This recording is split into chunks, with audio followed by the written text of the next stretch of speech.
classify as dark. Was it dumb? All right. I have a tribute that I'm going to read to Deb. For those of you that are on a time schedule, we're over halfway through. So I got to start this off by saying her name, Debbie Joy Sorenson Boeh. She told me stories about her name. She told me that joy was actually not a favorite part of her name. And the interesting thing is that the longer I spent time with her, it ended up being one of her major gifts. Debbie Joy Sorenson Boeh and I made a lot of music together. We once figured out that the two of us, between coffee shops and churches and nursing homes and apple orchards, made more money together than both of us and all of our bands combined over time. Yes, for years we were earning way up in the tens of dollars. Clearly we weren't in it for the money, but we were playing music for the sheer joy that it gave us and those that chose to listen. But that statement is probably true for most folks in this room at this point in time. Music is in our souls. It's a joy to share, joy being the operative word here. I first met Debbie in 2002 at the Winterfest. Rick was kind enough to put those videos up on Facebook. In fact, a couple of those videos, as I watched them, those were the very first time I ever saw Debbie. I didn't know who she was. That was a particularly difficult time for me. I was soon to find out that it was a tough time for Debbie too. I had just come off a very painful divorce, and Debbie was grieving the loss of her mother. Aside from our mutual love of the music, we found we had a very common bond in healing, and we both used music and the music community extensively to heal. You see, when I first walked into the festival that cold, dark winter night, I was warmed by the sights and sounds of Debbie singing on the main stage. There she was in front of the mic, head back, mouth open, bellowing some song, who knows what, but boy, was she having fun. She did that with all her music. She played with as much joy as she could possibly muster, but it wasn't much work because it was inside of her. In fact, if I were to tell you right now, picture in your mind Debbie singing right now, can you see that smile? I think most people would say yes. She was a natural performer, and her joy and enthusiasm was contagious. If you're a musician that is looking to start a band or do something, Debbie Joy Sorenson Boeh was a beautiful example of what you should do on stage to engage your audience. I had no idea who she was at that point, but I remember telling myself as I watched from the back of the room, gee, I hope someday I feel that good again. She made me feel good just watching her. Little did I know that it would be Debbie teaching me several life lessons, and I'd like to tell you about two of them. Here's the first. Last spring, when Debbie learned she had terminal cancer, she vowed to live until she died. That's a quote. I'm going to live until I die. Debbie was not what you'd call a wilting flower, and this was never more true than how she chose to live the last part of her life. She indeed did live. She lived until she could live no more, and even right up until the end, she was struggling to live. Debbie finished her one and only CD. She took trips to multiple festivals. This is in that period of time. She took trips to multiple festivals and jams. She played music, lots and lots of it. She spent time with her friends. And if you went to visit her and stood on her deck for any period of time, it wouldn't take long until she'd say, you want to come over here and look at my flowers? You want to smell my flowers? Boy, did she take a lot of time at the end and really smell the flowers.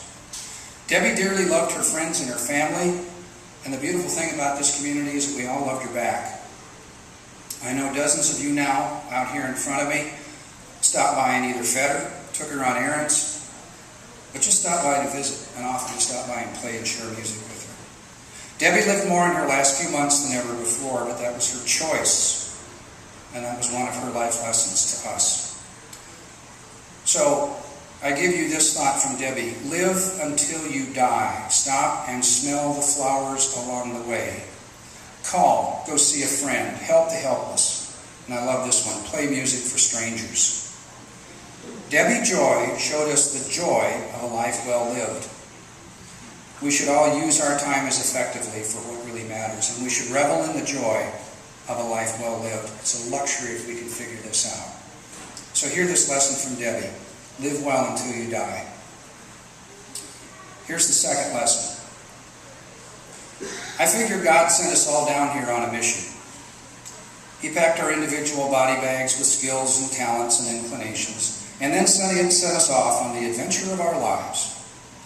But I think what God finds most interest in watching us from above is to see if we ever get it.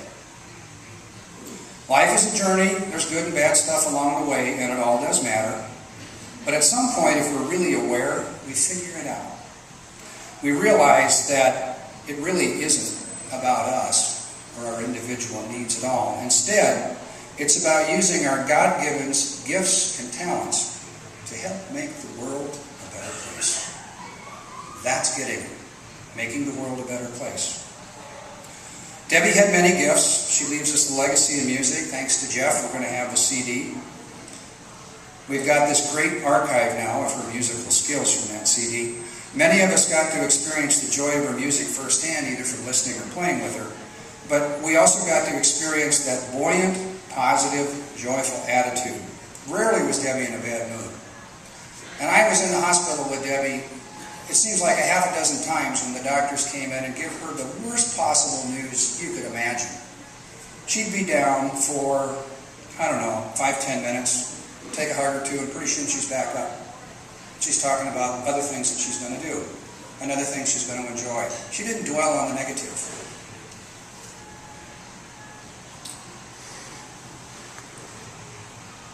Anyway, her buoyant, positive personality was that point. I'm digressing. I'm a teacher. I can't help it. I get off subject all the time. Some of us actually got to see another side of Debbie, and it had to do with her incredible depth of compassion. Debbie taught English as a second language to children, and she worked for many years at nursing homes. And I think the reason she worked at these nursing homes and worked with children is because she figured out how to best use her gifts and skills to make the world a better place, specifically for these precious people. Clearly, Debbie not only got it, she adapted it, and she practiced it in real life. I can't tell you how many people's final months were brightened by her singing and playing. Wheelchair square dances, the Shirley Spanhank's calling, were a special treat. Boy, were they fun. And I can't tell you how many people's last hours, even last minutes in this world, were lifted with Debbie's voice and fiddling, ringing a gentle hymn in their ears as they passed to the great beyond. Such extraordinary love she gave. I've known a lot of people in my life, many with extraordinary gifts, but I know very few that have taken what they were given and shared it so freely with so many. My friend Debbie Joy Sorenson Boeh had a huge positive impact in this world. Her middle name spoke of her greatest gift, joy. Debbie got it. Her contributions genuinely mattered. I figure she's up there in the greater beyond right now in a circle playing somewhere, of course telling everybody else what to play, but clearly enjoying herself and sharing her gifts. And I figure there's a choir somewhere behind her that are singing the songs that she played for folks down here. But what fills me with joy is that this choir is not just 20 or 30 people, it's hundreds of people. It may be even hundreds of people. How many people Debbie touched in her short 58 years, only she and the chief choir director know for sure, but the point is the same. Debbie Joy Sorenson Boeh made the world a better place. And that's the second lesson, legacy and challenge that she leaves to us. In the time that we have left, let's use our gifts to make a difference. Music can make the world a better, more joyful place. Our friend Debbie not only got that, she proved it. So let's spread this joy around. In fact, think of it this way. Let's spread Debbie's joy around. She'd like that.